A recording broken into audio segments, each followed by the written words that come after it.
Hi everyone, this is Alex from Design and Adorn. I'm just going to share you some little tips and tricks to use the bead spinner. Yay! So as you can see, I have beads in the bead spinner. Step 1, fill bead spinner with beads. Ooh, ah. Alright, so once you've got them in there, you're going to have your handy dandy little needle. So this is a bead spinner needle. You'll notice it has a bit of a curve to it. Great, exactly what we want. And on the other end, you might just have a tiny, tiny little hole. Now, typically, you would use Superlon to string your beads onto, but Superlon is too thick to fit through this hole. So what we've done is taken another thread, something like a sewing thread. This is 1G, KO, NYMO, any one of those. Cut about a 6-inch piece, threaded it through, tied an overhand knot, and created this loop.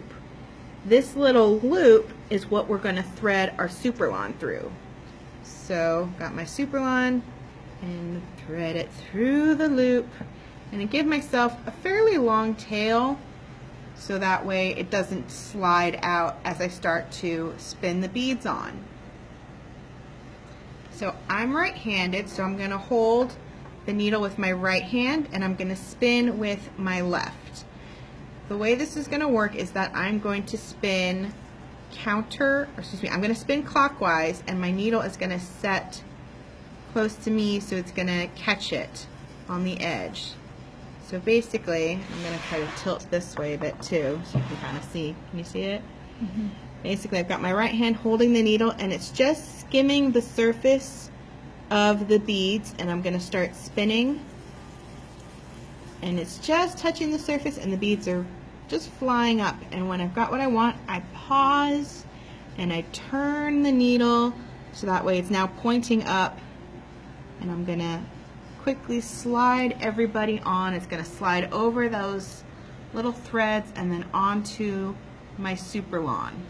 I'm going to make sure it stays on both pieces. I've got, you see, like my 2 pieces of Superlon, my little tail here and the rest of it, and this is going to ensure that my Superlon doesn't pull out of this section here as I continue to string more beads on. So however long I need, I'm just going to keep spinning, again just skimming the surface, and turn the needle up and slide the beads down.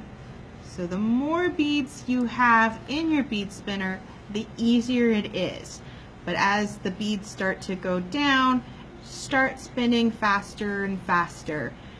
You can bring this close to you, bring the bead spinner close to you so you can see where the point of your needle is heading. You want to make sure it is in fact pointing down, sometimes even into the curve of the bowl as you get fewer and fewer beads in the bowl.